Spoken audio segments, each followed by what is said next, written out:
أعوذ بالله من الشيطان الرجيم. بسم الله الرحمن الرحيم. Welcome to Receiving Noor weekly Quranic study during Ramadan. We're continuing to journey in Signs of God, and we are looking at 26th and 27th window, inshallah, today. Dr. Yamina will again kindly lead us in the study, and you are most welcome to join in with your comments and questions, inshallah. Jazakallah khair, Yamina.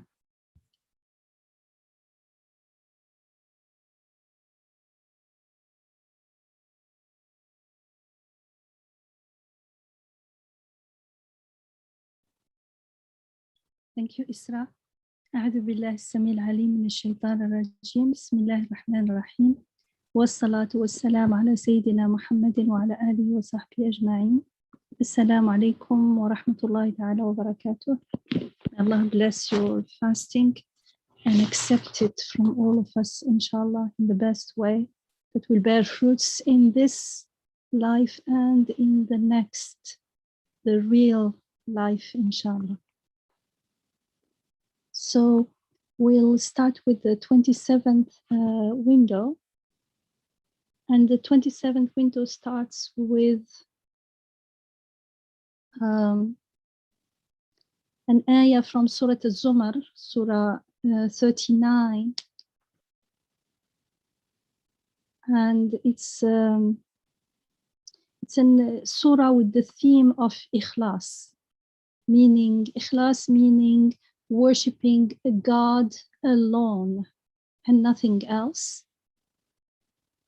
Because when we talk about Tawheed, unifying God, realizing that everything proceeds from one and points to one single source, and therefore one single being, and therefore all the beautiful attributes and qualities that we witness in this world are all His and only His.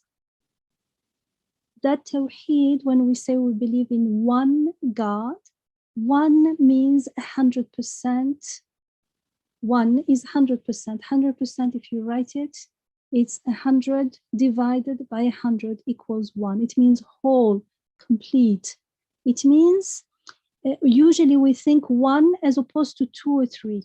In a sense, yes, but in another sense, it also means 100%, not 80%, not 70%. Because if in our understanding, whatever our tasawwur, our understanding of God is, if it's like 70% belongs to Him, but there are other things, that 30% are the idols, the elements of shirk.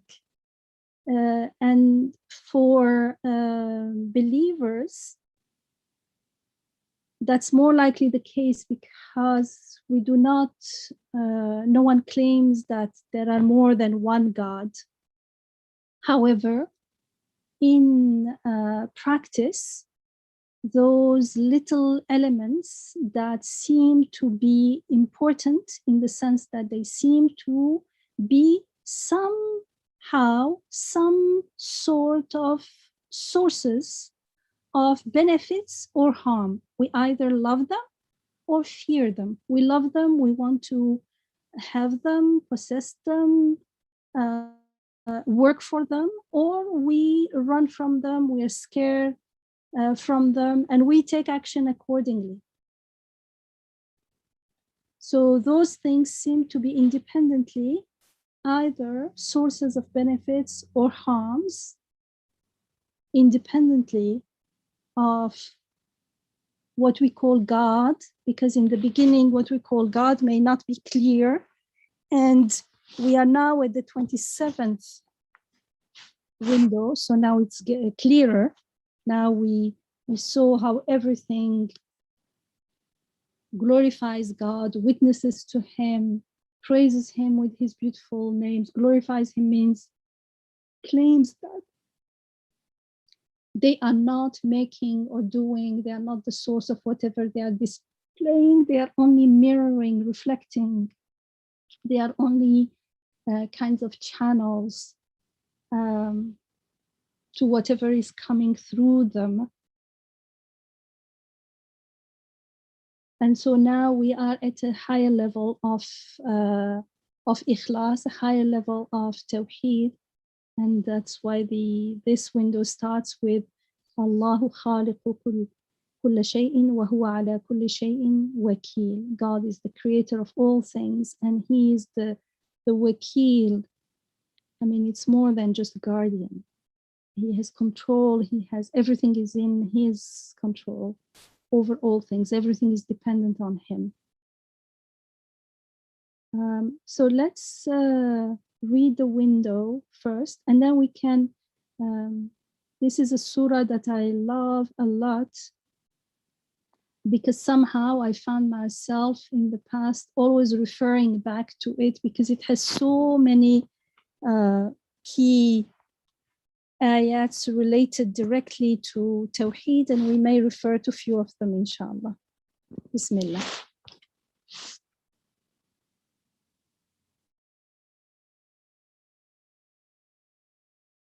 Who would like to read the passage?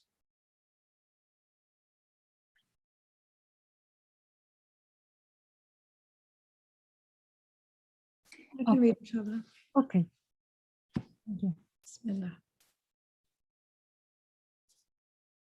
27th window. Allahu khaliqu kulli shay, wa huwa ala kulli shay'in wakil. God is the creator of all things, and he is guardian over all things.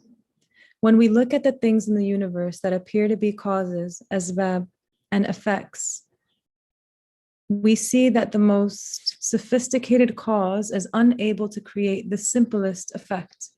Therefore, we can conclude that these causes are like a veil, and that the real maker of the effects is someone else.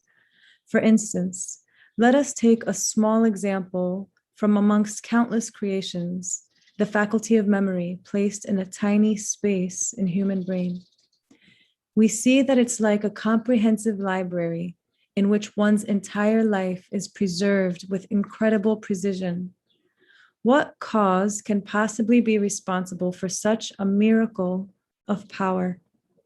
The brain folds, simple and unconscious particles in the brain cells, winds of chance. Such incredible artistry can only be the art of a wise maker who creates it as a small sample of the major record of human deeds in order to be an evidence for the day of judgment, when human beings will be held accountable for each of their deeds. We may consider all eggs, kernels, and seeds as comparable to the human faculty of memory. Likewise, other effects may be compared to these tiny yet comprehensive miracles.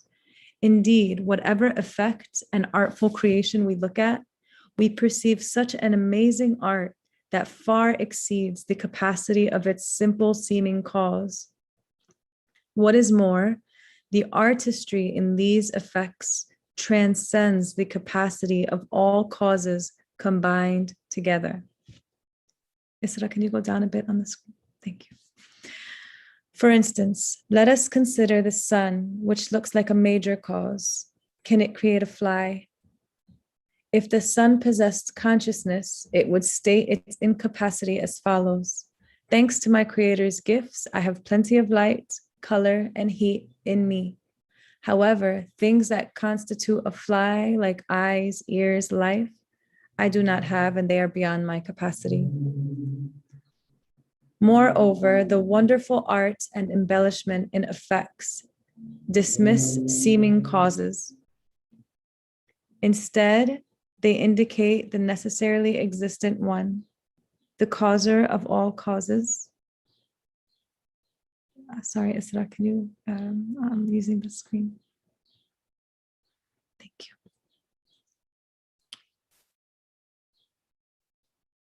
Instead, they indicate the necessarily existent one, the causer of all causes, al-musabbib al-asbab, to whom all affairs go back, as it is expressed in the verse, to him return all affairs.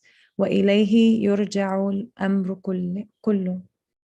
Similarly, the purposes, results, and benefits associated with the effects clearly show that these effects are the works of a generous sustainer and a compassionate wise one. For unconscious causes cannot in any way think purposefully and act accordingly.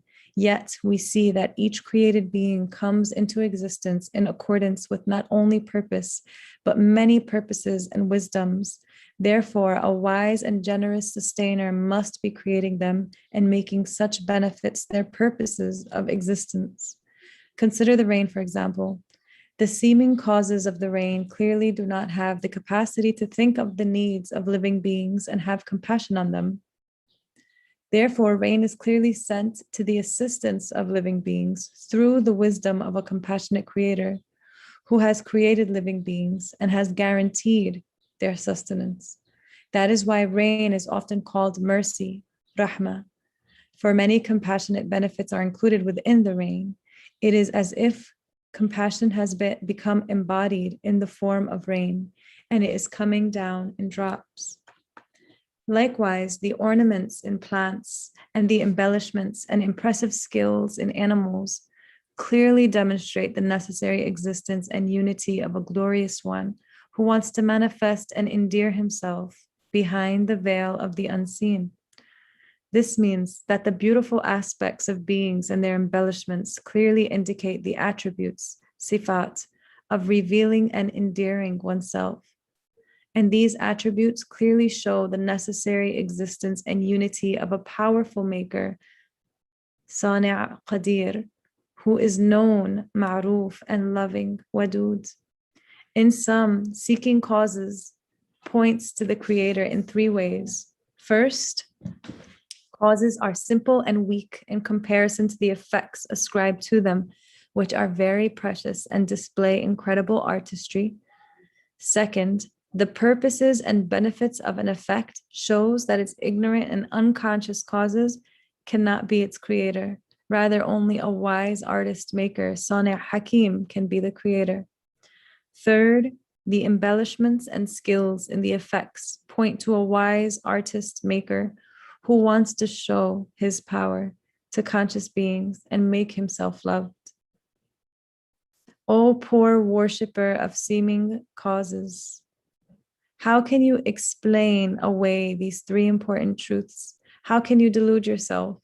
Use your reason, rend apart the veil of seeming causes, give up shirk, and say he is the only one. He has no partner. وَحْدَهُ لَا شَرِيكَ لَهُ, and be saved from endless delusions.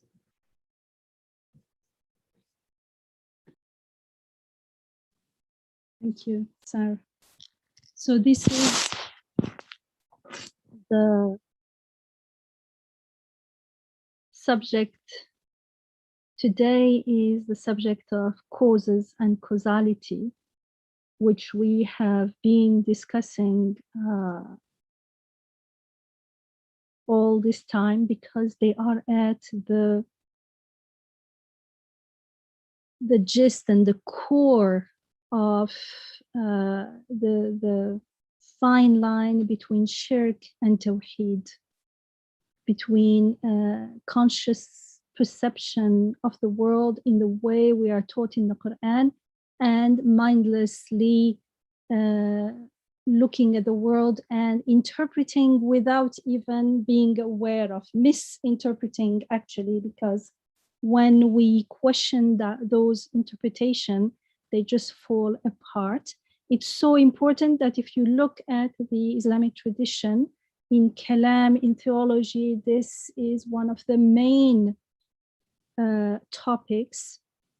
If you look at the work of Imam al-Ghazali, rahimahullah, you will see that this is one of his main topics and his main contention against the philosophers.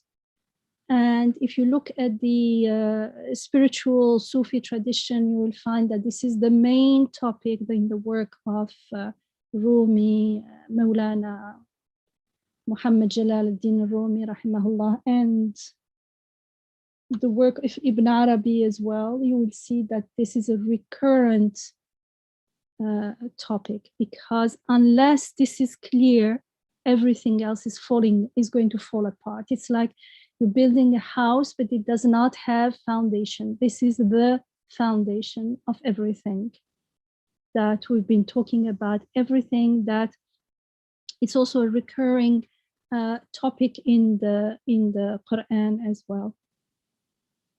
And even either explicitly or implicitly, when we say Allahu khaliqu kulli shay, or khalaqa kulli shay, or like this, the khalaqa is hundreds of times mentioned in the Quran, it means he created, it means something else is not creating. But the way we perceive the world, often it is without realizing, it is as if things are also creating. Yes, sorry, go ahead. I just wanted to share something from Maulana Rumi.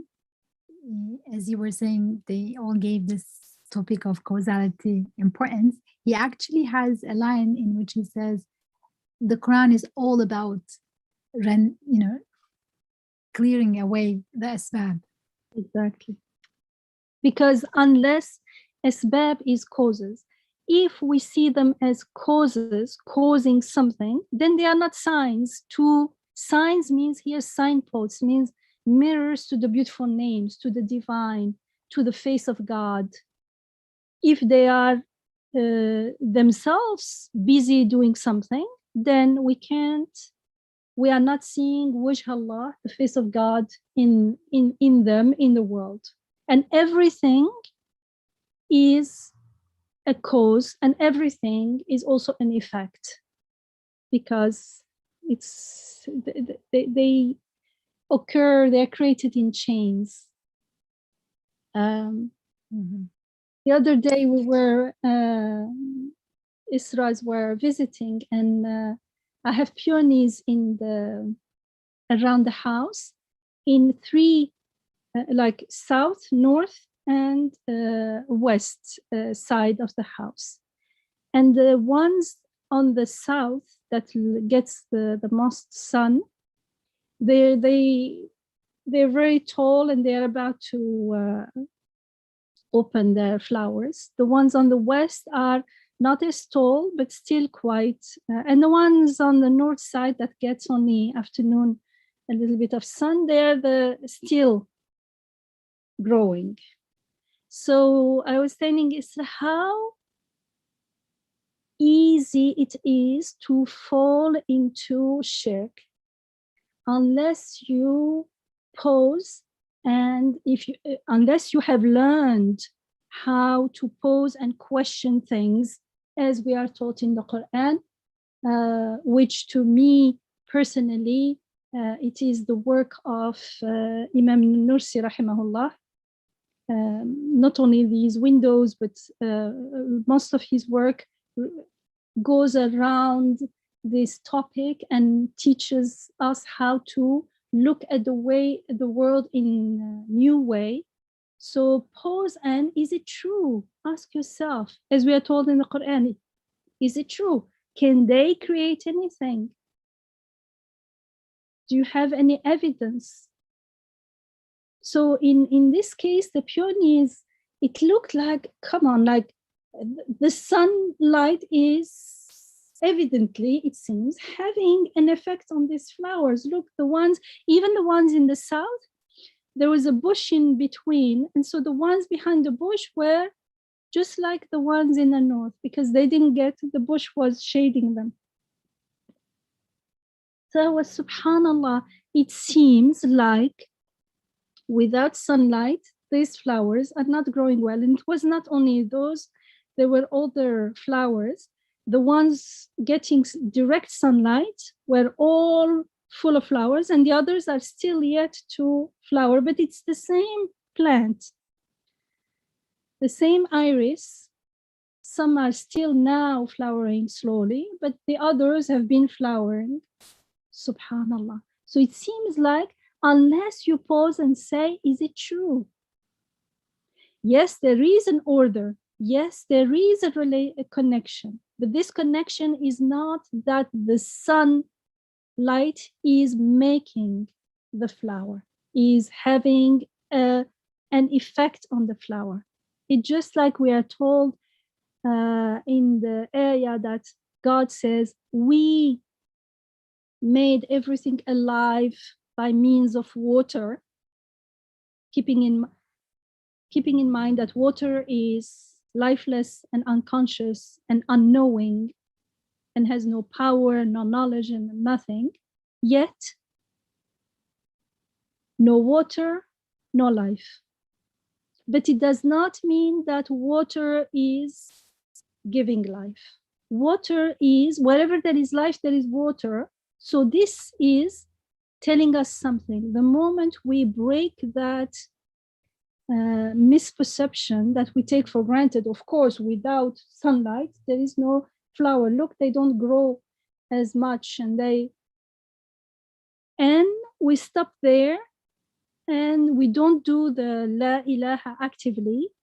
And so in our heart, there is a strong belief that this sunlight or this water are actively involved in the creation, in the growth of this being. But the moment we pause and say, is it true? Can this sunlight know anything about this flower? Obviously it does not.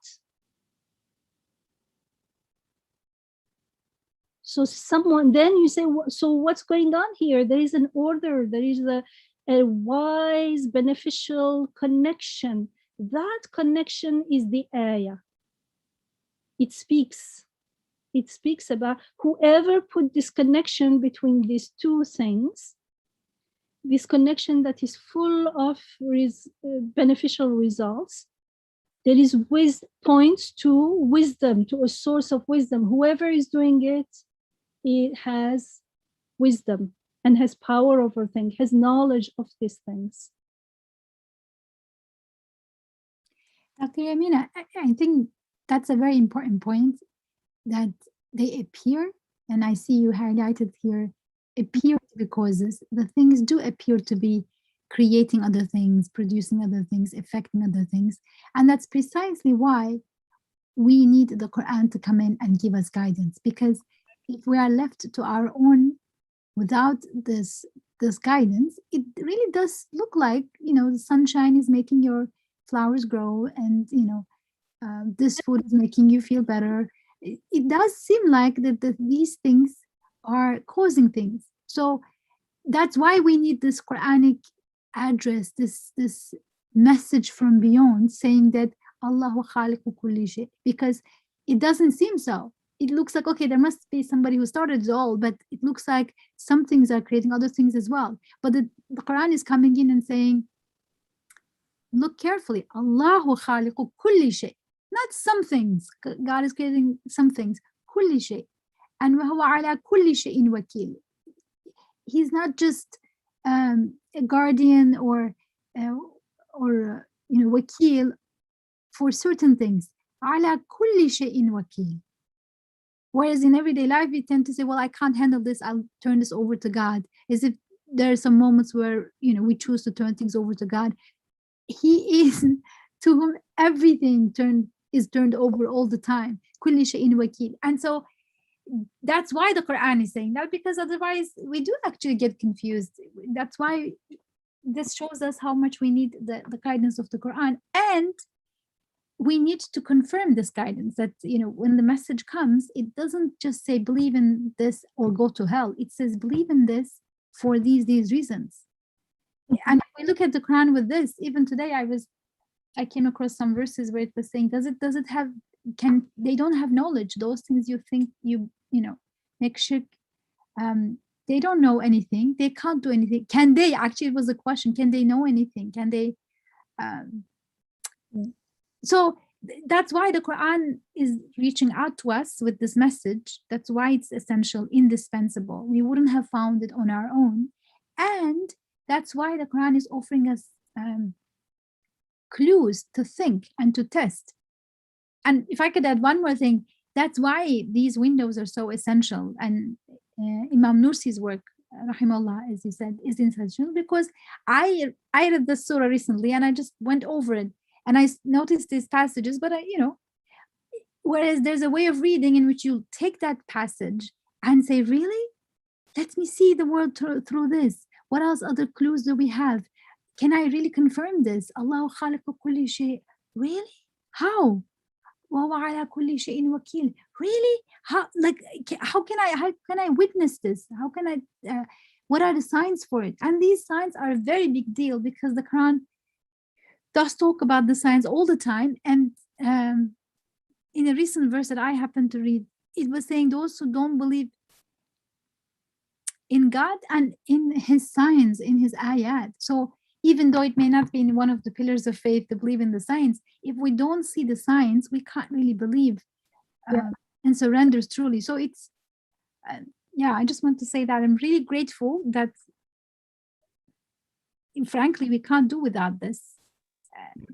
This opening comes from the Quran, and I'm also very grateful for this kind of commentary where it does not just repeat what the Quran is saying, but it says, well, the Quran is showing us how to see the world this way, and let's see that way. And it's also, for me, it's very helpful because it goes step by step, because we find this topic in, as I said, in Kalam, in theology, and everywhere. However, often they will give him, they're talking about something, but you don't know how they are getting to those, they are solving those issues. Here, it's like taking beginners and showing them step by step. Yeah. Assalamu alaikum. Wa alaikum assalam wa rahmatullah. I would like to add two things, please. One is related to time, and the other one is related to matter. So when Dr. Yamina was saying that if she hadn't paused and gone through this process that she also just alluded to, that, you know, is spoken of in like discursive kalam, but not really going through the steps and not always necessarily entering the heart first. If she hadn't had pause, then she wouldn't, then, you know, this process can't really take place. One would say, yeah, there has to be an intentional pause. I've been thinking lately about the words that, like, I have allergic reactions to, and that continue to, like, I continue to misunderstand them, and like I keep on having disconnected feelings, disconnected thoughts related to them. And one of them is simply the word patience. And everyone would say, like, this is clearly something that the Muslims, that we are told as Muslims that we need to work on, patience. So why am I having something inside of me that tells me that I don't like this, or that I wouldn't like patience? So I simply decided to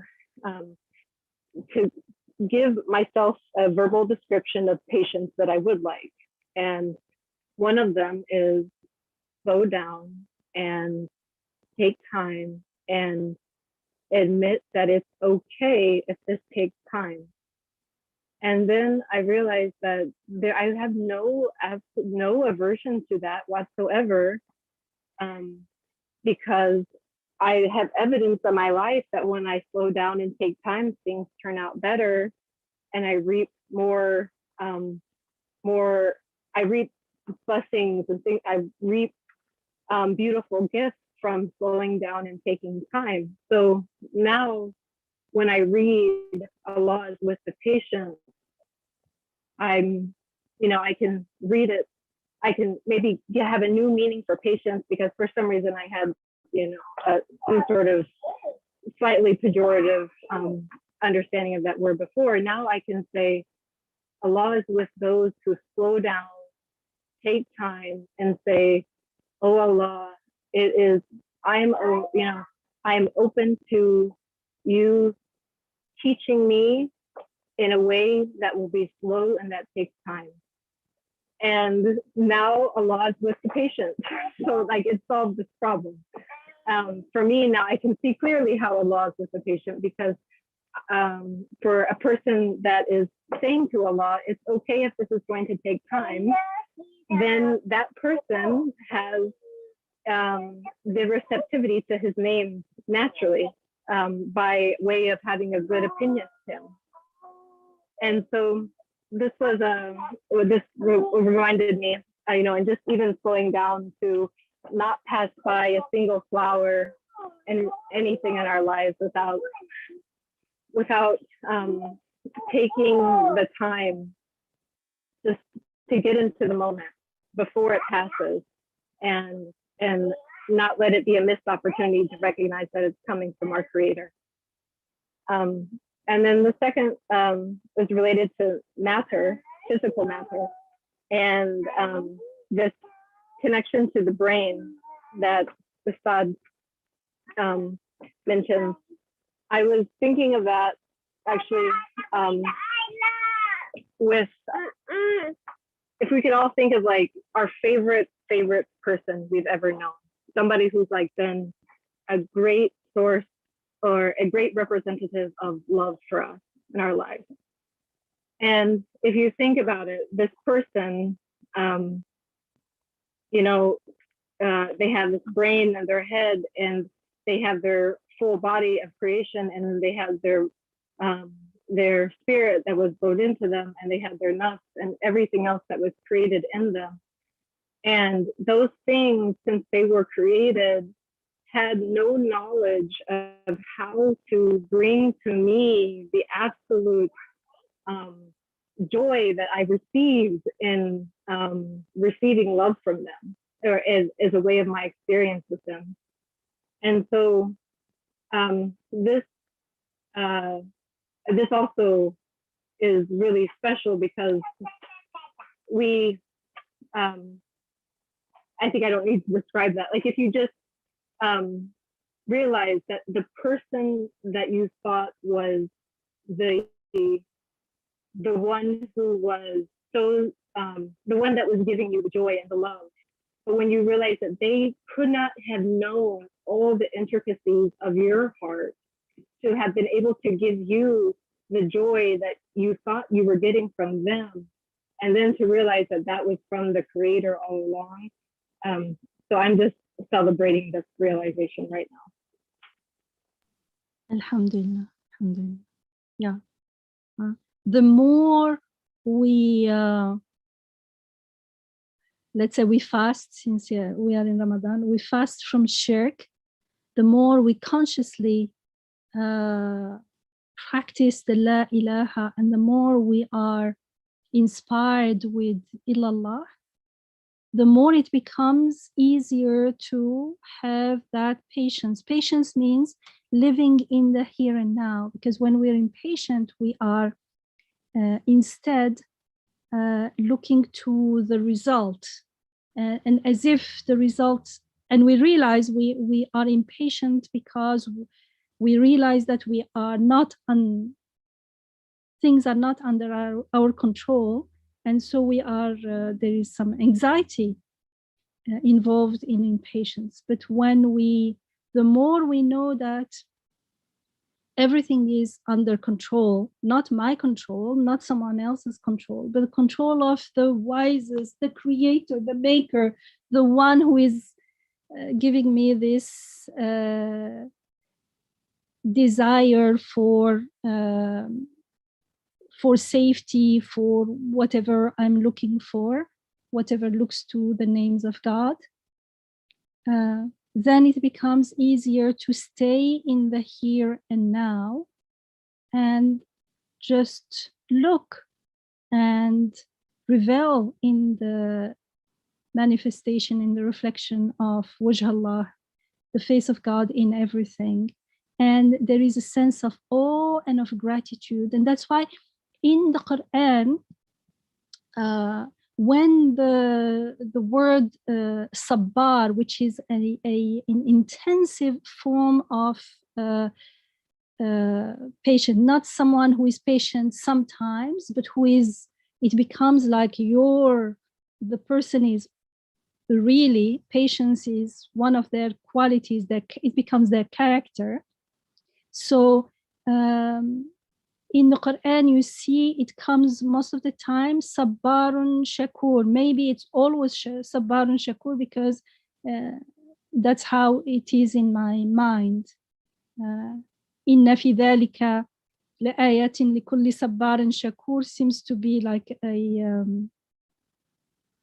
phrase that is repeated in the Quran, although I don't remember where exactly and in which context, but I remember this inna fi dhalika, there is in that, indeed there is in that signpost, ayat, to everyone who is patient, but here is like steadfast in patience, and shakur, like always grateful. So it goes together with gratitude.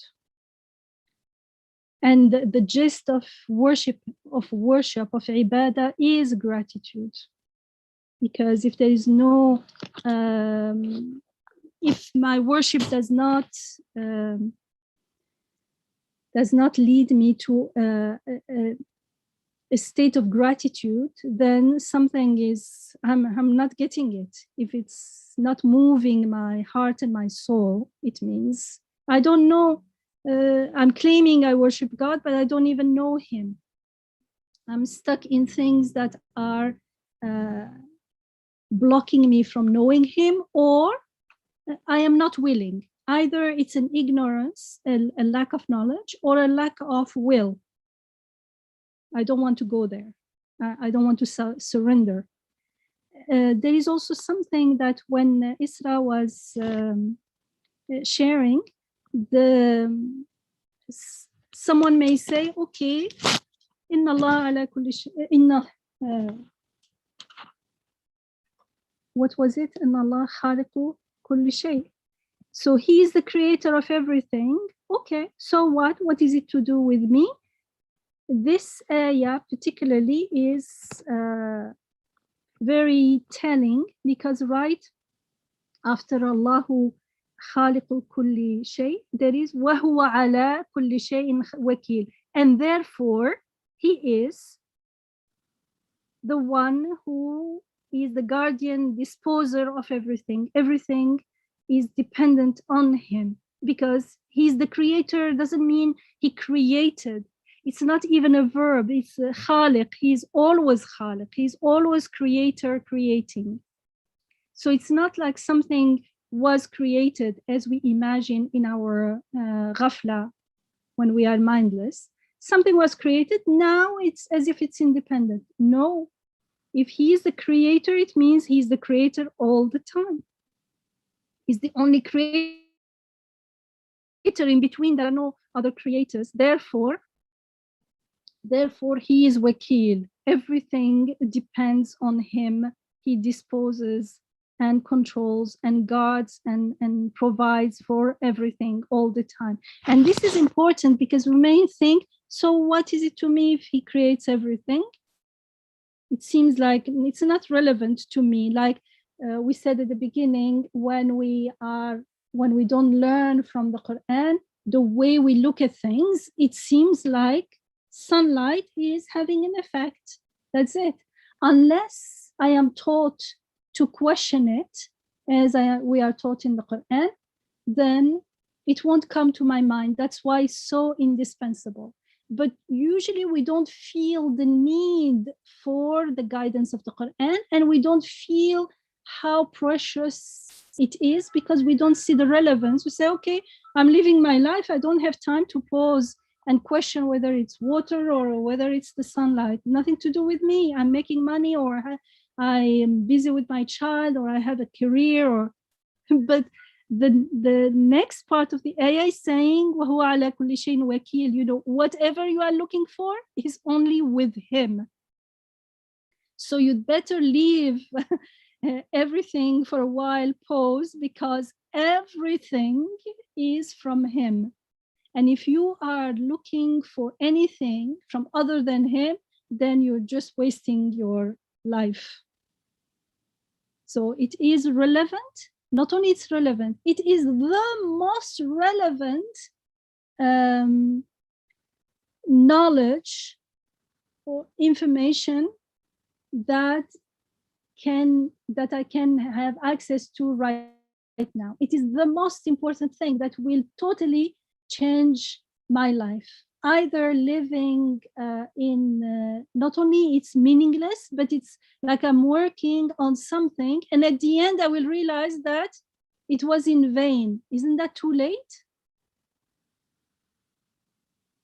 It's like I'm going in a direction and someone is saying that's the wrong direction, that's the wrong direction. It's not only that it doesn't lead anywhere, it leads to somewhere that is dangerous. So why are you still carrying? Say, no, I don't, please don't speak to me. I'm very busy. I have to go faster, to work harder because I'm busy. I'm going somewhere. Yeah, but that's where you want to go is not that direction.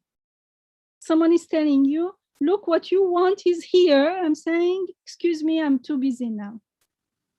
So this is very, very relevant, because otherwise it feels like, okay, it's true that it looks like the sun is doing something, the water is doing something, but what is it to do with me? So what if I rectify that or not? Like, I have more important things going on in my life, you know?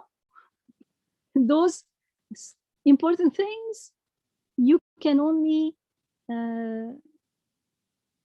not achieve them, but you can only, how do you say?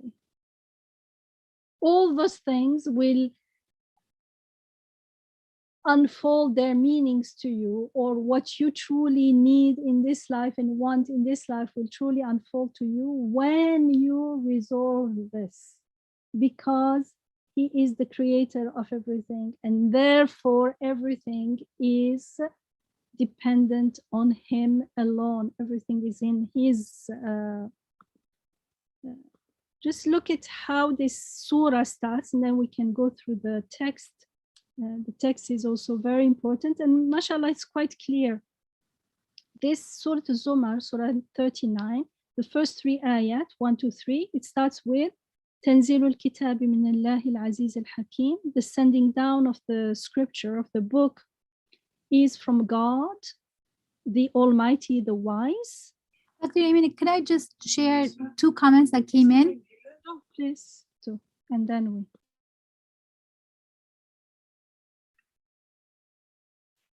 So one of them is from Tasniya.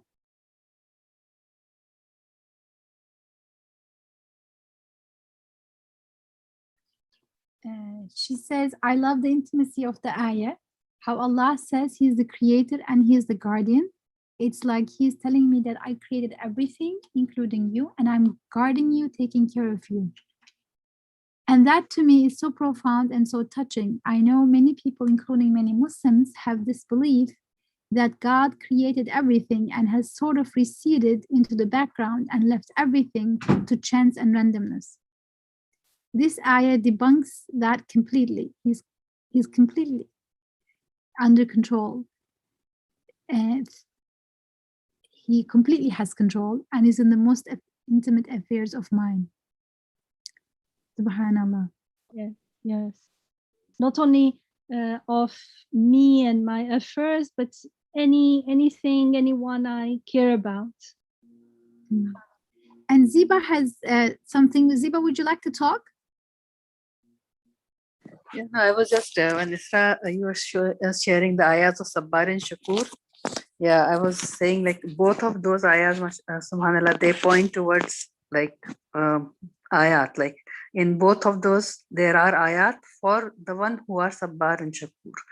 So Sabbar is like the one who takes time, pauses to reflect on those ayahs. Like otherwise, you just pass by them and you don't even pause to reflect. And then Shakur is the next step of it. Like once you pause and reflect, and then only you can appreciate it, and then you will be grateful for other things. Then you can take it to your life once you pause and see those ayahs, and then you can take it to your life and see and then what to say, affirm that no, he is the one who is taking care of me. He is the one who is khaliq kulla shay, like even my next breath is being created for me here and now.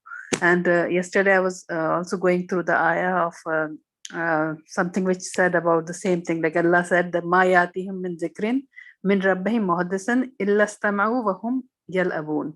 So no mention comes to them new from their Rabb, except that they listen and they are get away with it in a playful gesture or playful jest. So we just associate them to the asbab and then move on ahead, So without taking time to pause and ponder, okay, the sunlight is necessary, so I should put it in sunlight and go away, and then move along, without pausing. So subhanallah, that was like these two ayah affirmed the same thing. Subhanallah. Yes, subhanallah, mashallah, thank you.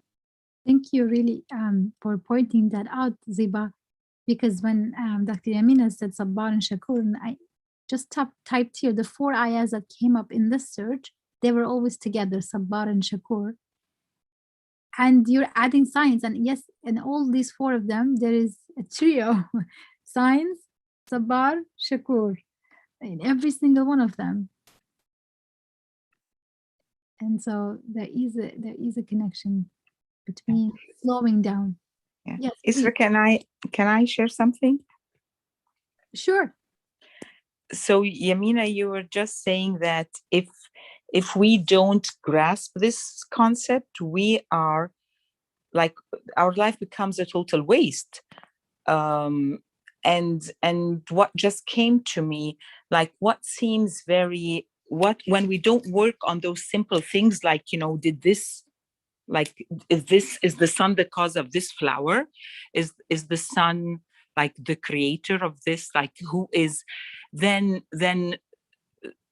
like it's running towards doom, because what happens is that very easily I will use this same logic to get my value. So my value becomes, I am an Egyptian, so my value is related to my country. My value becomes from, I am the daughter of my father, peace be upon him.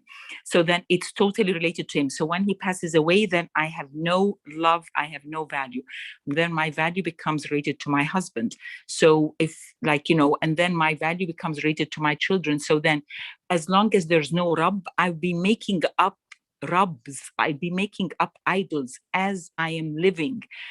And what that does to me is that there's never going to be satisfaction. I will never be satisfied.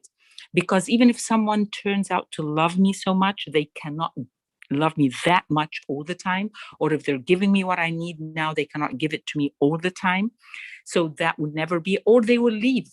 So, or they're not giving it to me and I feel so bad because I'm asking it from them. So like, I felt like when you said that, Yamina, it's all lit up in my head. Like, yes, it becomes a waste of your life because you are running after all these false idols that has no satisfaction. You don't know your value. Your value is that you have a Rabb that's created everything. And if you worked on how did the flower, like, who's the Rabb of this flower? Who's the Rabb of a memory coming back to you? Like, who brought this memory to you? Sometimes you're in the middle of something and then you're thinking about, like, the other day I was looking for cardboards to cover. Inaba gave me this advice about like weeds and then I was sitting, and then all of a sudden I remembered that I didn't know how many 8 years ago I put somewhere in the basement cardboard. Like, why did this memory come up in my head? If I don't take that and say, Subhanallah, who like keeps everything, and this is how he's communicating with me, then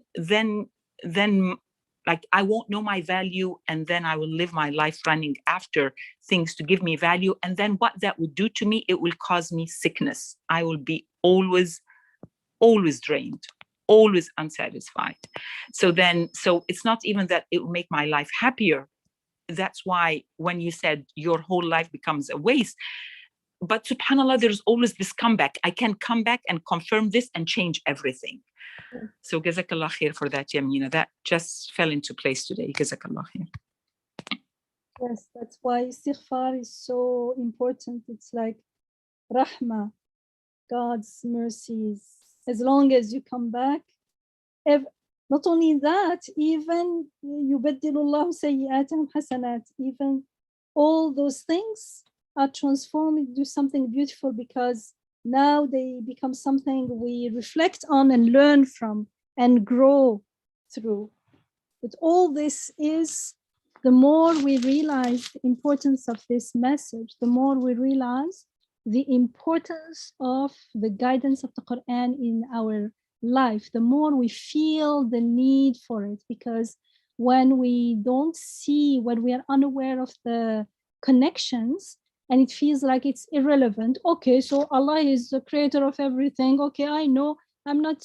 And when I say I know, I only mean I'm not denying it. Often, it's like people say, I believe in Akhirah. Oh, it's not easy to believe in Akhirah. You need lots of work and lots of witnessing and lots of experiencing and lots of pausing and reflecting. How come you just believe? No, we take not denying for belief. That is not belief. That is good. It's the beginning. It's not denying. But just because I don't deny without doing anything, that's why we don't feel and appreciate the how valuable the guidance of the Quran is. And the guidance of the Quran is also the guidance through the creation here and now, the guidance when we become aware of our need. The more we become aware of our need, the more our way of being will be a way of asking for guidance. And so we will find the answers, the guidance, the inspiration in the creation, and of course in the Quran, because they go together. And that's how we will be able to confirm the guidance of the Quran here and now.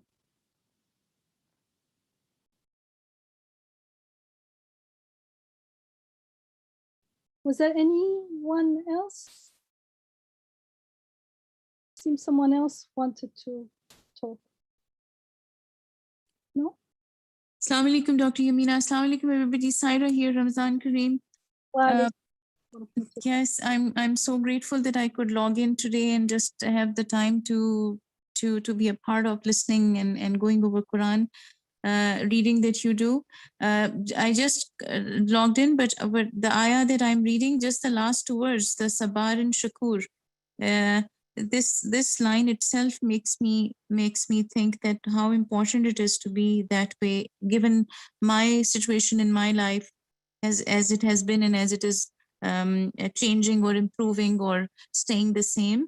And also recognizing the last couple of days, it has been very windy in this area in Eastern Mass.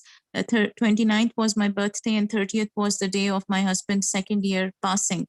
So when I went to the cemetery, I became very overwhelmed in awe of Allah Ta'ala for the winds at the end of April. I know showers is normally the case in April, but the wind was really surprisingly very strong. So this verse says that he stills the wind and then they lie motionless on the sea's surface. And herein, behold, these are messages indeed for all those who wholly patient in adversity and deeply grateful to God. So to me, the adversity necessarily is not the word, but certainly it was sorrowful and difficult for me to be standing there reading Surah Yasin, knowing my husband is 6 feet under the ground and recognizing this is my badr. This is what I need to live for the rest of my time on earth, each year, remembering him, staying strong with Allah Ta'ala's guidance and seeking it. So Alhamdulillah, Quran and ayats are speaking to me now, thanks to you, thanks to everybody who encourages me to have deep reflection on Quran, because indeed these are ayats and indeed they are the signs are talking to us if we are paying attention. Jazakallah khair. Thank you. Alhamdulillah. The winds were very strong here too. Only the remains of his bodies are in the grave. The Yes. soul is not in who he is not in the grave, inshallah. Better place in Jannah, inshallah. Thank you, Amina. And thanks everybody who made dua for my husband. And as I requested Sister Isra and Maha to put it in the main group. It's been a tough time the last couple of days, but strangely enough, I am finding the will to stay engaged and look forward to Shab-e Qadr, inshallah. Assalamu alaikum. Wa alaikum assalam. How are you doing, all of you? Ramadan. I want to ask Sister Yamina, about Sabbar and Shakur. Sabbar, we know it's coming from Sabr, means be patient. And Shakur, say thankful. Okay, so now my question, why it started by Sabbar? Because sometimes Shakur, Sabur. So why here it's Sabbar first and Shakur second? In the Quran, as far as I know, it's always Sabbar and Shakur. It's not the other way around. In all the Quran, did you? Okay, I will check that. But there is something. Talking about Sabbar, Shakur. Yeah. Words, they appear in this in this order. Now we don't have the time to go there. Actually, we always in the past we always used to think maybe one day we should have like something, a long series on sabr, because sabr is not only patience, it's much more than that. And also patience, we understand it as tolerating something, but here it's not. Sabr is when we know that it's from God, the merciful, the loving, the knowing, the wise. And when we know we have a certainty of akhirah, when we know that the now is flowing and transient and is permanent, then that knowing, that belief, that way of being is going to change how we perceive the world and how we respond to it. So even in the most difficult of situations, it won't be the same as when we are unaware and when we are stuck in this worldly life and unaware that it is transient and this moment is always ending and what matters is the hereafter, and unaware that someone who is in charge of everything is in control right now, and he's all compassionate, all merciful, all knowing, all wise, all powerful.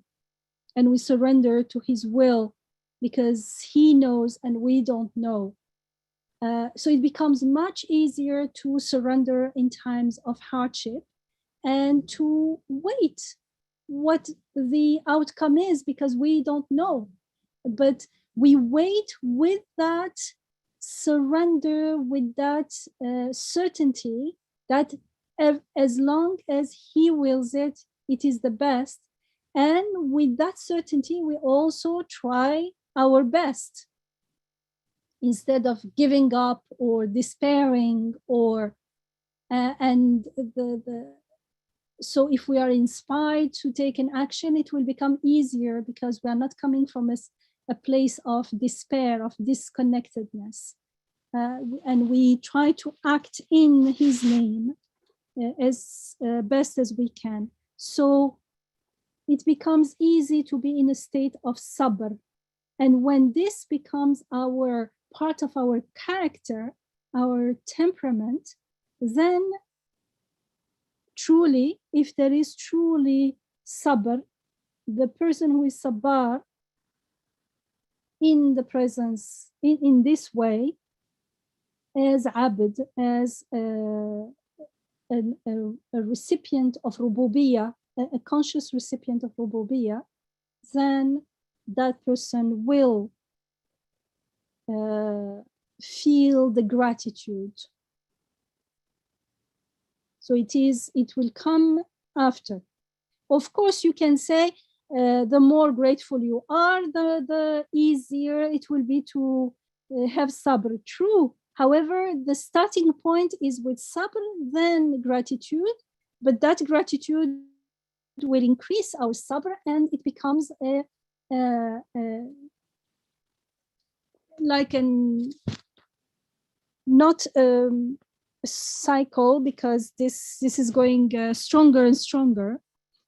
So the two do have a connection to each other, but there is a starting point that it's like the more iman, the more is surrender, the more Islam. However, in order to have iman at the beginning, we need a certain amount, a position of surrender, that will, that choice to surrender. That's the like the light putting the switch on. Once we surrender, it becomes easier for iman to increase if we do the work, and so we are ready to receive the iman, and that iman is going to increase our surrender. However, there is something that starts with the choice, and it's the same here. So yes, you can say someone who is more grateful will have more sabr, but at the beginning, it needs to start with sabr, because sabr is a choice. Shall we go back to the 27th window, inshallah? I was going to share like the surah from this, where this ayah 62 comes from.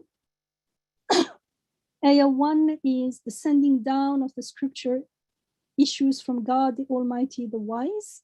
And then 2 is, for behold, it is we, here God speaking, inna, we who have sent this book, this scripture upon you, setting forth the truth. So worship him, sincere in your faith in him alone. So worship God alone. Mukhlisan lahuddin is repeated in the Quran. It means worship God alone with nothing else, consciously, nothing else. And third is, it is not to God alone that all isn't it to God alone that all sincere faith is due? It's a question, but it's a rhetorical question. It means, of course, it is due only to God. And yet, they who take for their protectors others besides him, and they say, we worship them for no other reason that they bring us nearer to God. You see, they don't deny God. They say, yeah, but like, in order to come closer to God, I need this, I need that, I need. Behold, God will judge between them with regard on all wherein they differ. For truly, God does not grace with his guidance anyone who is bent on lying to himself and is stubbornly ingrate. It means God, his guidance is open to everyone, but if someone keeps lying to himself, it means does not have the intention to see the truth as it is. And the first truth is that I am being created right now. And therefore that person is going to end up as kafar, ingrate. Kafar is not only disbeliever, but it's the first meaning is to cover the truth, and it's also used in the Quran in opposition to shukr. It means not being thankful, not being grateful.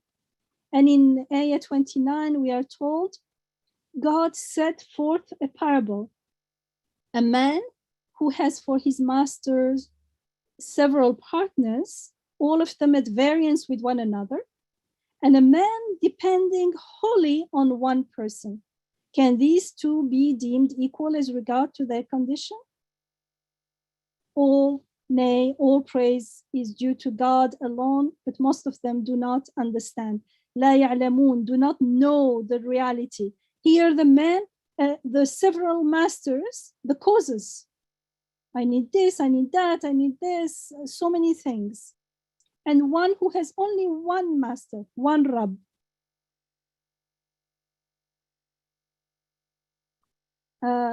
And after 62, 63 says, to him belong the keys of the heavens and the earth. The keys of the heavens and the earth, if you want anything, they belong to God. And they who are bent on denying, وَالَّذِينَ كَفَرُوا, and those who disbelieve God's ayat, God's signs, it is they who are the losers. Say, 64, say, is it then something other than God that you bid me to worship? Or are you, or you are, عبد أيها الجاهل تأمرون قل أفغير, or you who are unaware. Here it's like ignorant. Or you who are unaware, are you asking me to worship anything other than God? Or you ignorant? 65, and yet it has already been revealed to you as well as to those who lived before you, that if you are to ascribe partners to God, if you are to ascribe any power to anything except God, all your works shall most certainly have been in vain. All what you do in your life will be in vain, because you are ascribing, you are not aware that it is all from God alone. For in the life to come, you shall most certainly be among the lost. Actually, it's al-khasirin, khasirin. It's the same, the losers. You will be the loser. You will have wasted everything. And 66, nay, but you shall worship God alone and be among those who are grateful to him. So worshiping God means your gratitude, your appreciation is to him alone. You liked something, if that thing does not take you to him, then your gratitude will remain stuck in that thing and your heart will love it. That is worshiping other things than God. That is making that thing into an idol, into a partner to God. No one puts idols like in a corner and then every morning, evening, like prostrate in front of them, and then they are idols. Otherwise, I'm not doing that. I have no idols. And why does the Quran, from beginning to end, all the main topic is shirk, no shirk, one God, no shirk, one God. Why? God created us, and he knows our biggest problem is when we are not consciously getting to know him and be grateful to him alone. We are grateful to other things and therefore worshiping other things. So you see these ayat, just to give you an idea of that this surah, and not only this surah, so many, but in this surah, from beginning to end, it's all about no shirk, no partners to God, grateful to God alone, you worship God alone. And nothing else is worth it. And if you don't, then أولئك هم الخاسرون. Or وَلَتَكُونَنَّ مِنَ الْخَاسِرِينَ. You will certainly be among the losers. You will lose everything. On the day of resurrection, you will realize that everything was in vain. All what you've done will be in vain if you don't worship God alone. And here, the ignorance are not denying God. They are saying we are using all these things to make us closer to God. The mushriks are not deniers of God. They believe in God, even in the Quran. They believe in the Malakut. Everything belongs to God.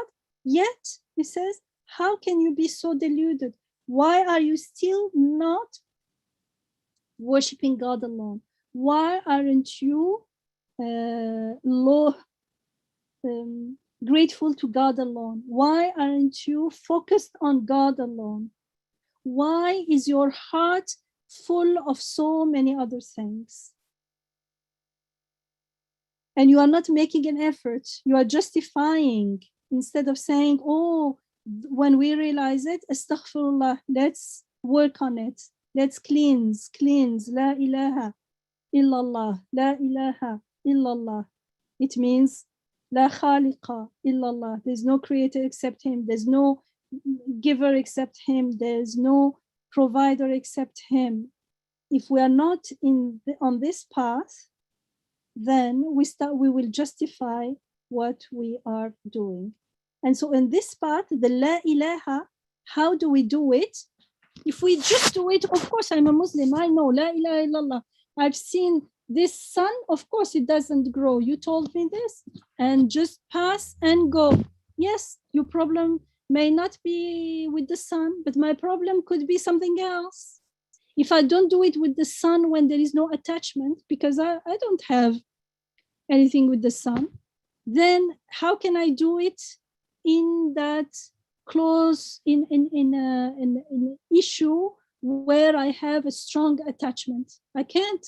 I'm not even doing it properly with the sun. I'm just saying, okay, this is not an intellectual work. The heart needs to be involved. It means the emotions needs to be cleansed.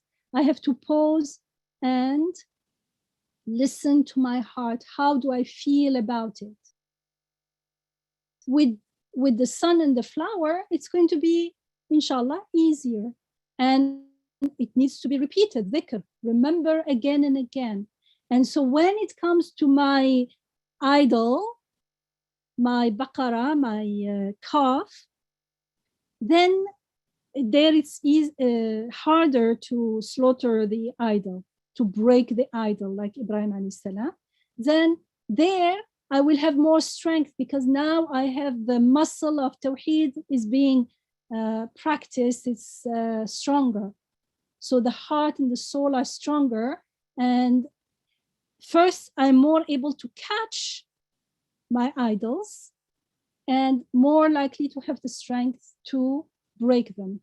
Otherwise, I won't even realize that I have an idol if I have not practiced it in areas where I don't have strong attachments. And remember, this is Ramadan, and then we are fasting.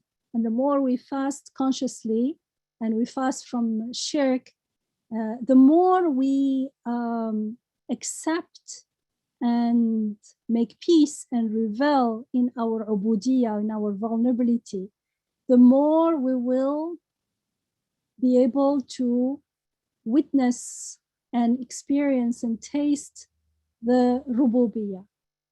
And that is the gist of Tawheed. And because all shirk comes from the I that claims ownership over something outside and makes it into an idol. Those things are not idol. We make them into idols. And it goes, if we go with that momentum, inshallah, in the other Eid, Eid al-Adha, we will be able to break the idols like Ibrahim alayhi salam.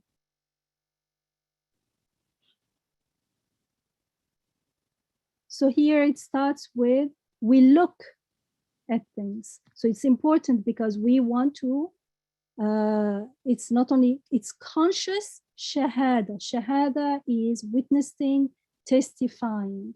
And in Arabic, it has the same, it shares the root with observing. Mushahada is observation. Shahada is testimony. Because without seeing, looking and seeing, we cannot testify. So we look at things which appear to be causes and effect in the universe, and we see that the most complex, the most elevated causes possess insufficient, they don't have the power for the most ordinary effect. This means that causes are a veil and something else makes the effect. Here, in the beginning, it seems like a veil that is covering, but the veil is covering only when we are in a state of ghafla, of mindlessness. The more we wake up, the more we look and see, then the veil becomes like a screen. The screen is there to make the reflection clearer.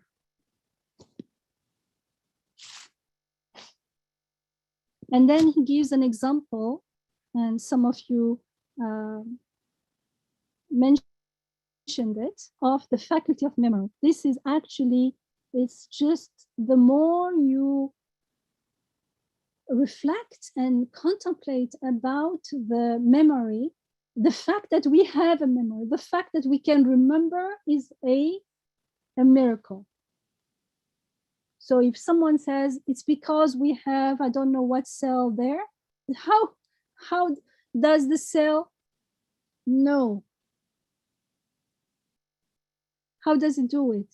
That's why he says the faculty of memory, which is situated in a space as tiny as a mustard seed, we see that it is like a book so comprehensive, indeed like a library, that within it is written without confusion the entire story of a person's life.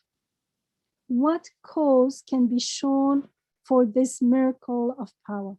The gray matter of the brain, the simple unconscious particles of its cells? They don't know. How can something that doesn't know anything does something knowingly? No way.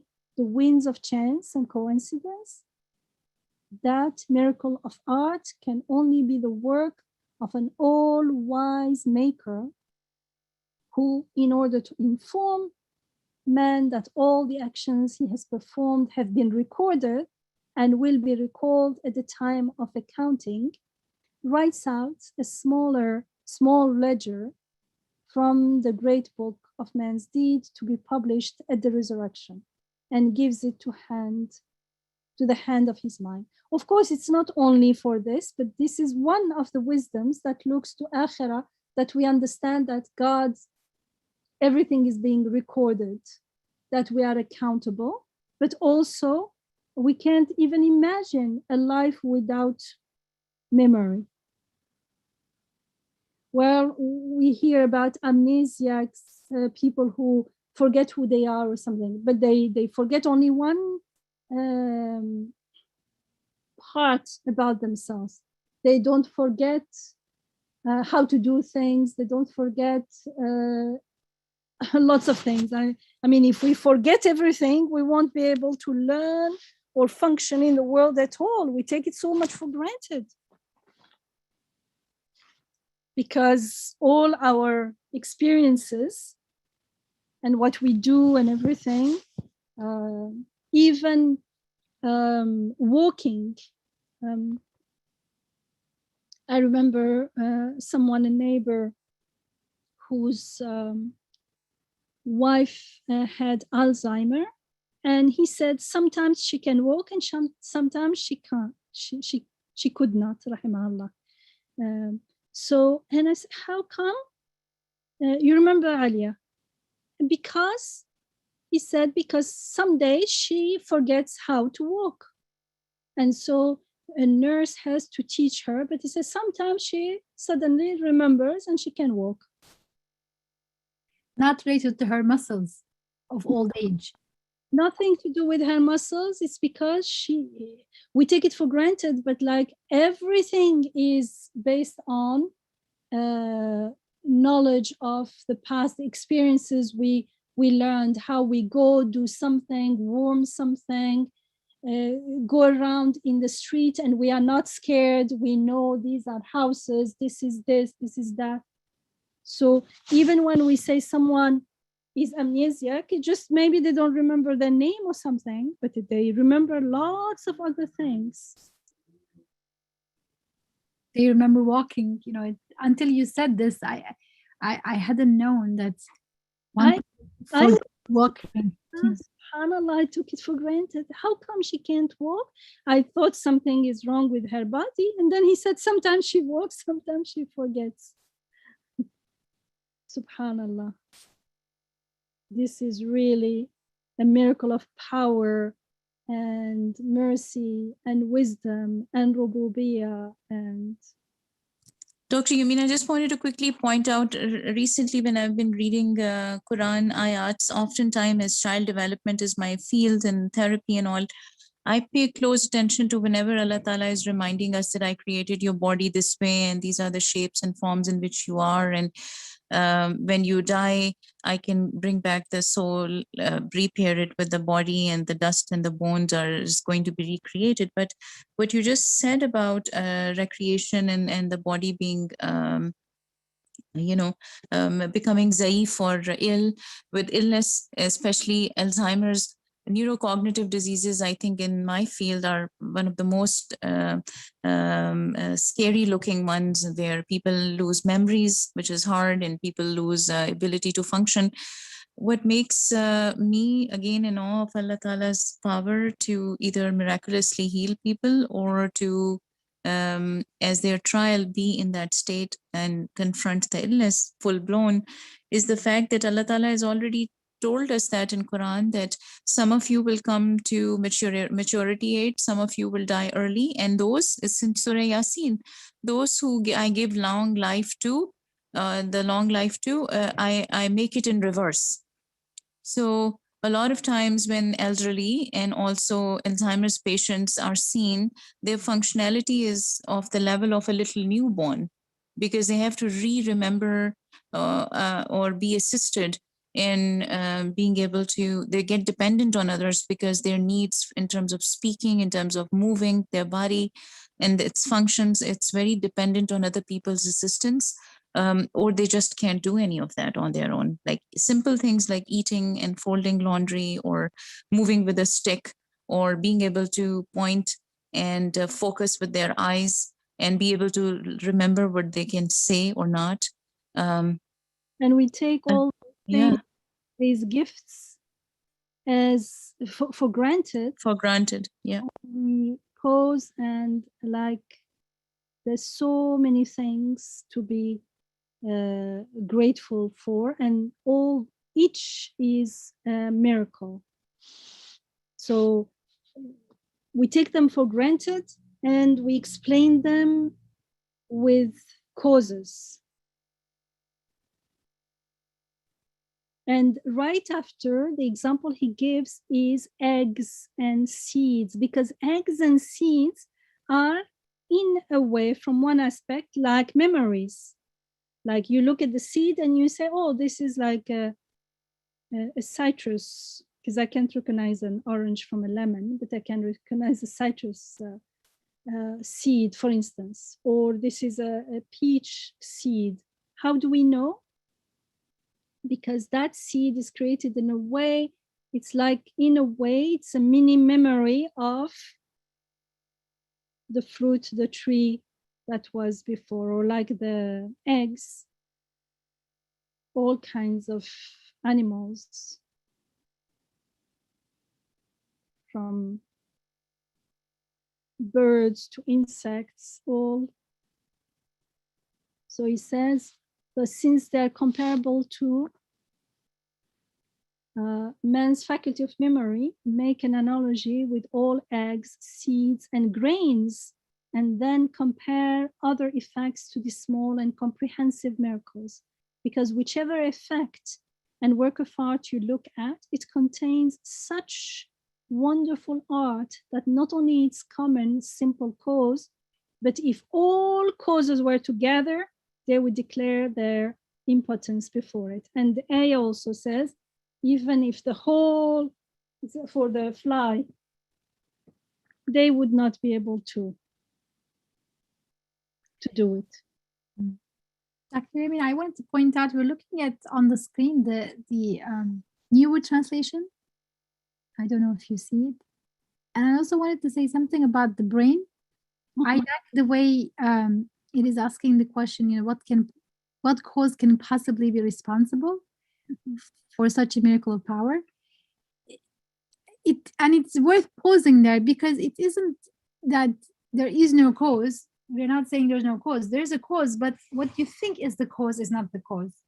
We think it's the brain, and it's very common to use brain as a shorthand. The brain decides, the brain chooses, the brain says, the brain thinks, the brain feels. Like, it's so much that even when you look at the brain, actually, in the those of us, the doctors here who have seen, or others who have seen the actual brain in the anatomy lab, you're like, this. So it's very important to put the two together. So, I mean, be able to recognize voices, sounds, faces. I remember to walk. Every time I wake up, I remember who I am. Where is this? I don't get puzzled over which, so many things I'm able to recall and remember.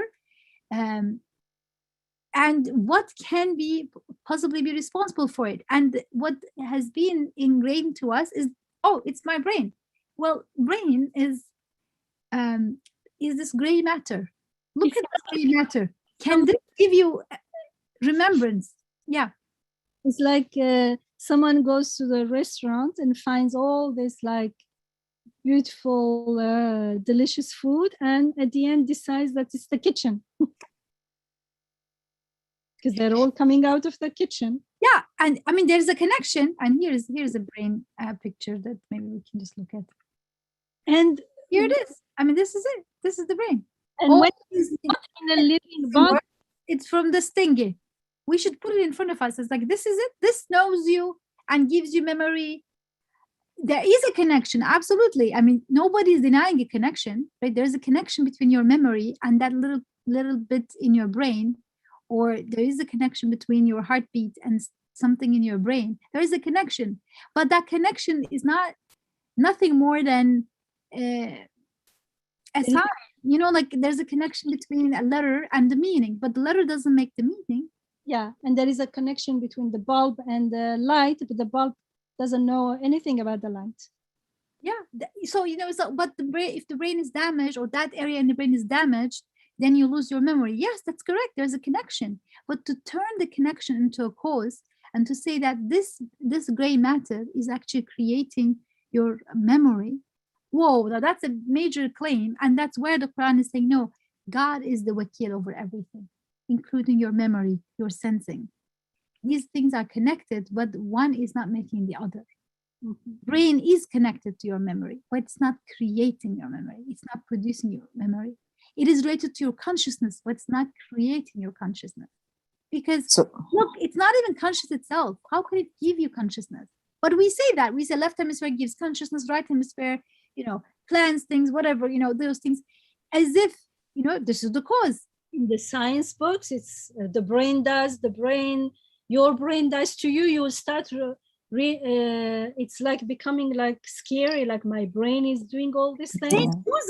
Brain chooses. My brain told me, like, at least I personally feel, maybe this is a subjective thing, but I personally think when we used to use the term mind, at least there is some reference to something more kind of invisible or abstract. But brain is now in English, I think it's more and more, we talk more about brain. Brain does it, brain knows it, brain. And then the brain is this, they show you this is the organ. Oh, okay, this makes everything happen. It's visible, it's matter. Okay. At least mind is abstract, This is it. This is everything. I can wish it, I can do anything. This makes everything. And the more you repeat it, I have seen even in like intelligent people making this reference, because we're constantly told brain does it, and this is the brain. Yeah, it does it, it creates it, it makes it, it remembers it, it connects it. Okay. And then it becomes something that we repeat so much that So that's why the Quran needs to come in and tells us, look, وَهُوَ عَلَى كُلِّ شَيْءٍ وَكِيلٌ. Not this blob of gray matter that is in your head. That's not making it happen. It's connected.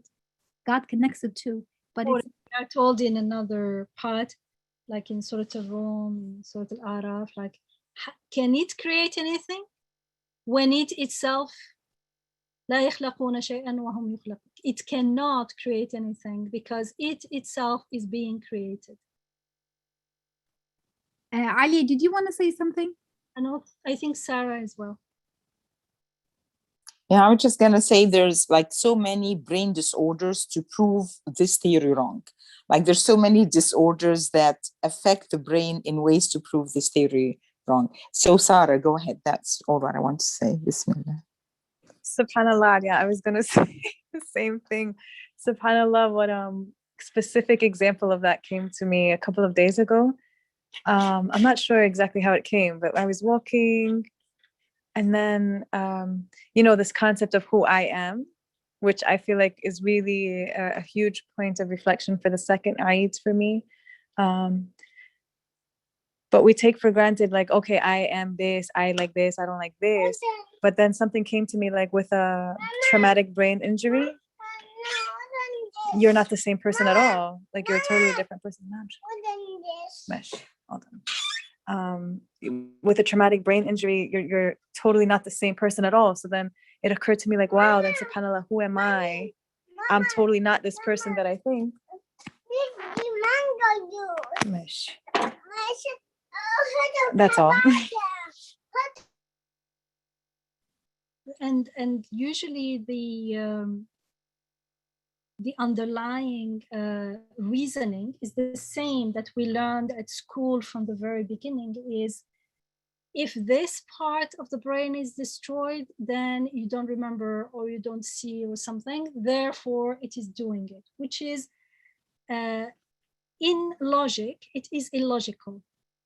Because just because something is not there, but in order to remember to see, it's not only the brain, that part of the brain that is needed. You have to be alive first. There's so many things that are needed. So it just doesn't make sense, because the logic is easily, you can understand that's illogical. You can show it actually using modern logic, like non-P implies no Q, does not mean P implies Q. If someone can say with the same logic that the bulb is is responsible for the light, because when it breaks, there's no light. But we know that it's not true. The bulb is only part of a system, and the bulb knows nothing about it, just placed there. Or the switch, and the switch is just because it connects the circuit is completed, and so they are all meant to be there. It doesn't mean that they have anything to do with it. They are part, as Isra repeated again and again, because it's so important, and because this is what the ego, the nafs, when it is in that disconnected ghafla, mindless mode, and we are disconnected when we are in the ego mode. It means we are not, in the beginning it's ignorance, but once we learn about it and we find ourselves going back again there, then it's not because of ignorance. We forget because we have a selective memory. We forget what we don't like. Otherwise, we don't forget that you have to have a work appointment somewhere. But how come we forget? We don't forget. I always say, like someone was telling me once, isn't that too much, always being aware that I'm apt?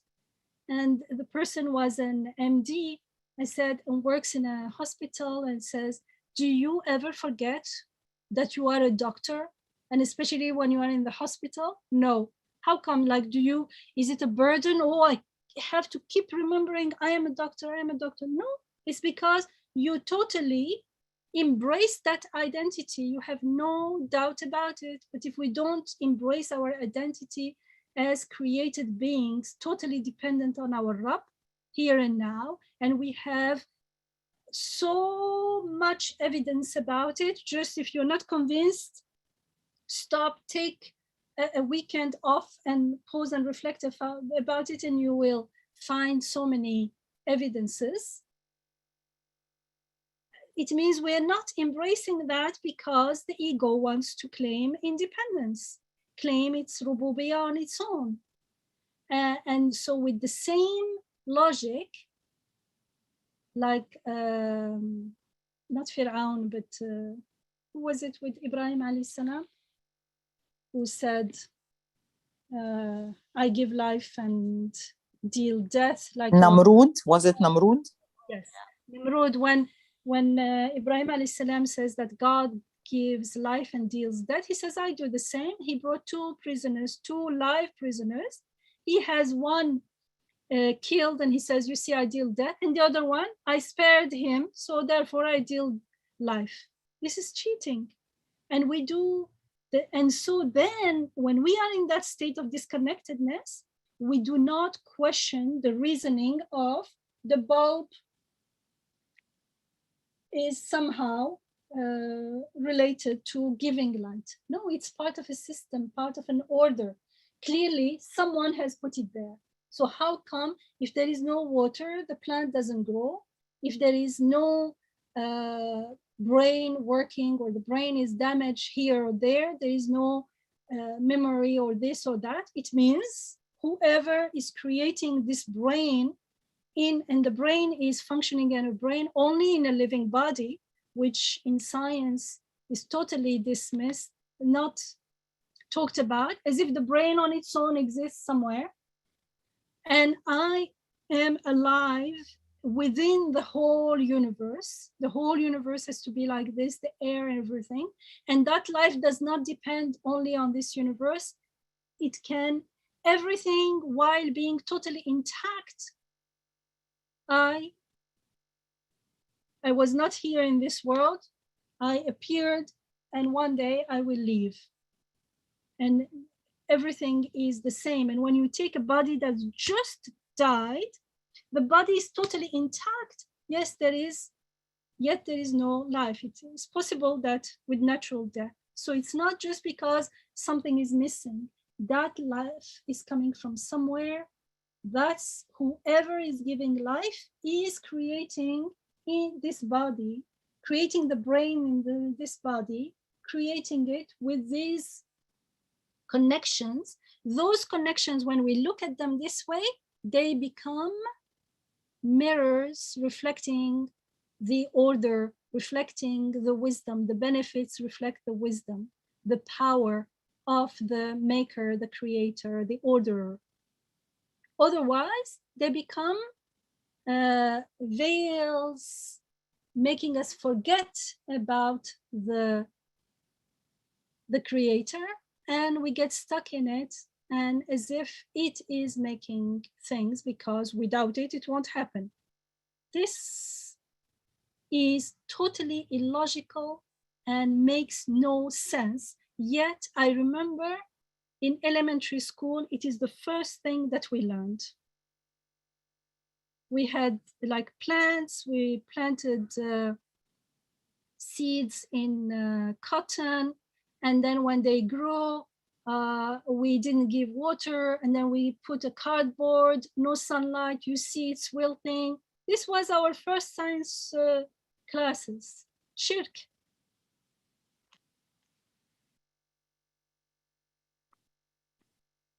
And this is called logic and reasoning. It's not reasoning, it's the reasoning of the deluded ego. And it is totally, totally illogical. Yeah, if it was presented as there's a pattern here, there's an order here, that's a different story. But the way it's presented, this is making it happen. You don't need anything beyond. And then the typical move that many times we did unconsciously was to say, okay, so God created the first seed, but this seed and its next seed and this flower, of course, that's water and sunshine is making. And the helpful thing in this window is to give us a couple good reasons to go beyond that. And one is to recognize the mismatch, what goes in, what comes out, the sunshine and the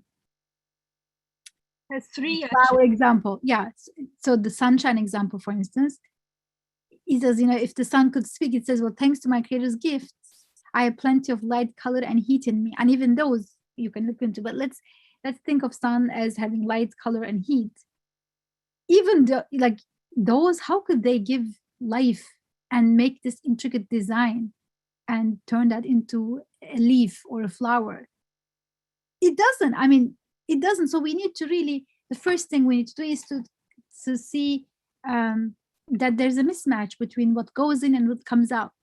What goes in is water and mud and sunshine and so on. And then what comes out, this is artful creation. And it far exceeds the capacity of its simple seeming cause. So that's one kind of clue to see the signs and to recognize that there is a wakil behind the scenes. There's somebody who's taking care and creating things, because this, what appears to me as the cause, cannot be the cause.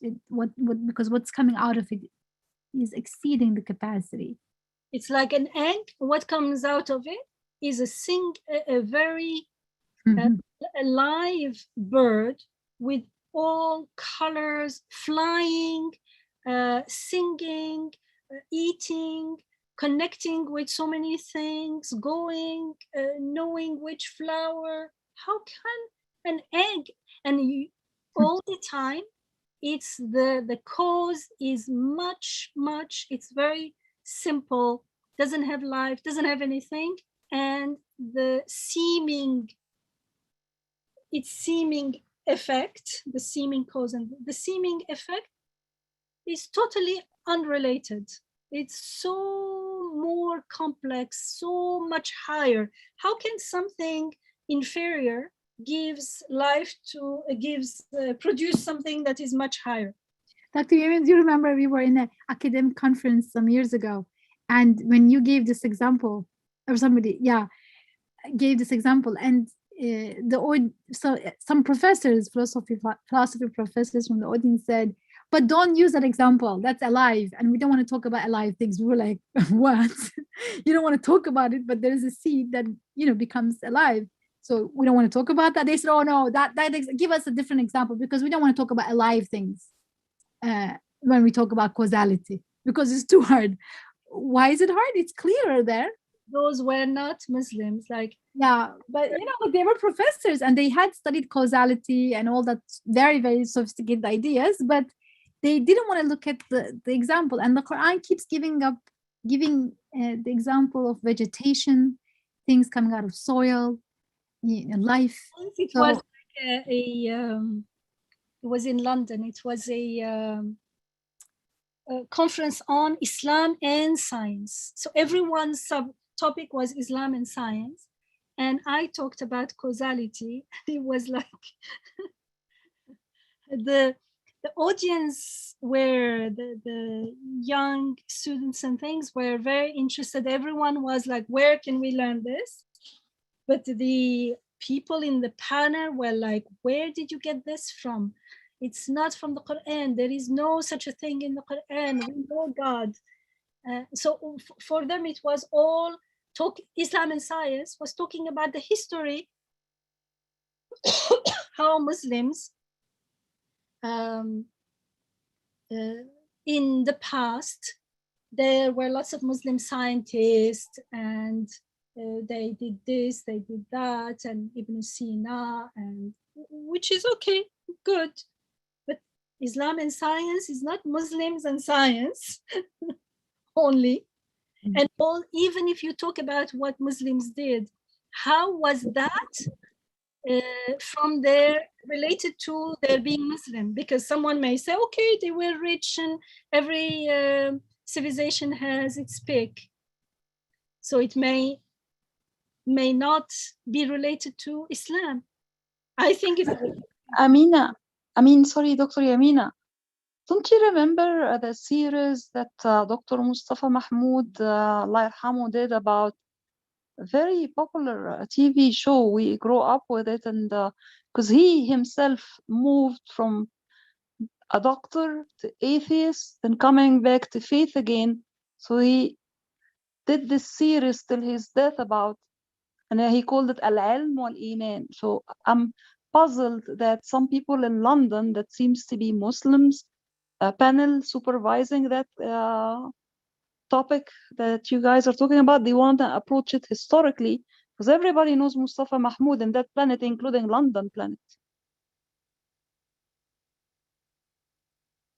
I don't know about him, but maybe the time, I don't know, like not everyone knows everyone. And I'm not saying everyone was, I'm talking about some of the presenters, and they were like, what is this? I thought, what is this related to the topic? And they thought that what I was talking about was irrelevant. So Allahu A'lam, everyone is responsible for their beliefs. But they have the 80s a French OBGYN, very famous in the 80s. Don't remember his name now. You might, because you have French as one of your strong languages.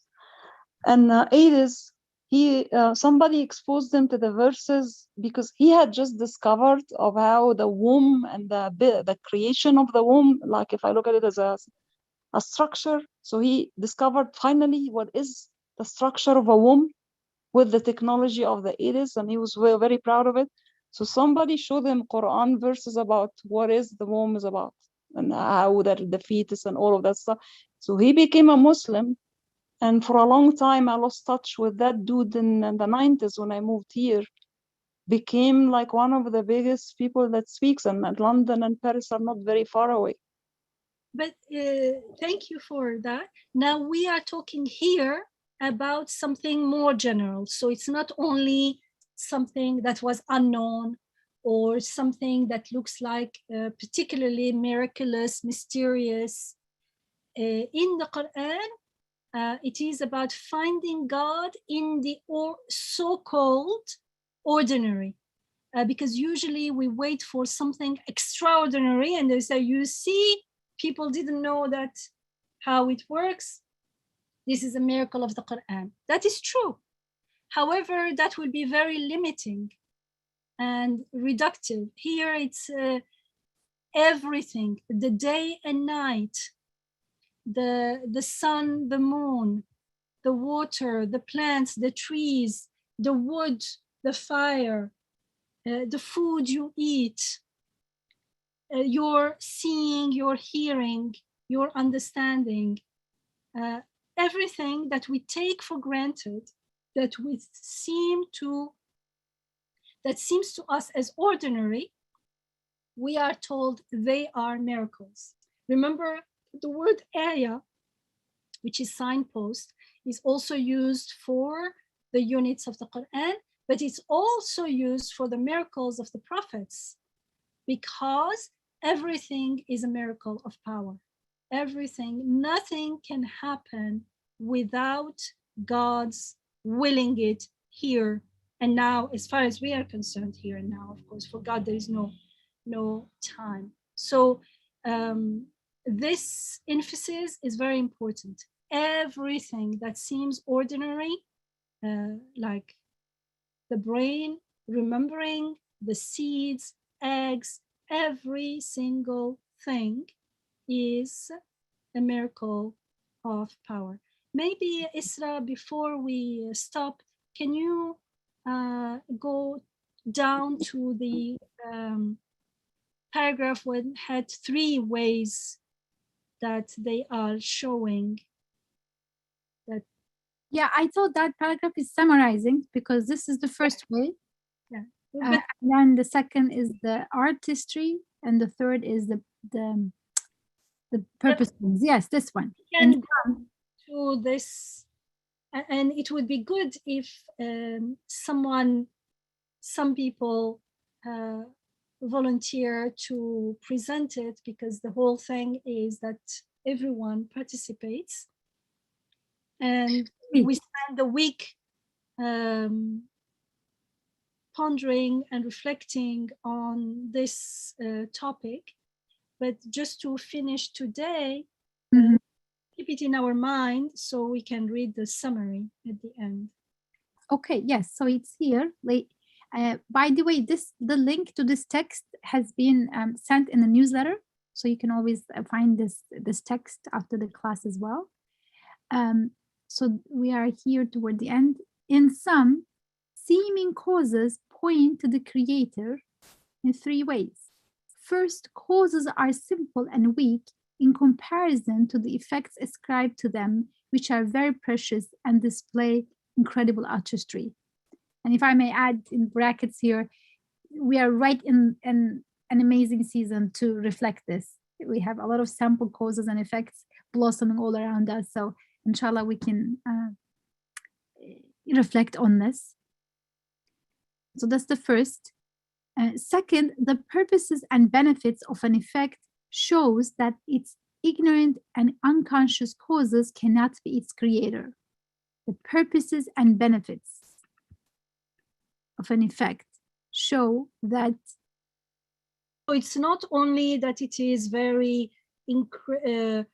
precious and displaying artistry and beautiful, but it is also created, it exists in interconnection with the whole universe in ways that are not only beneficial to itself, but to others as well. So those purposes actually not only look to this world, but also look to Akhirah, to the beautiful name of God. So something.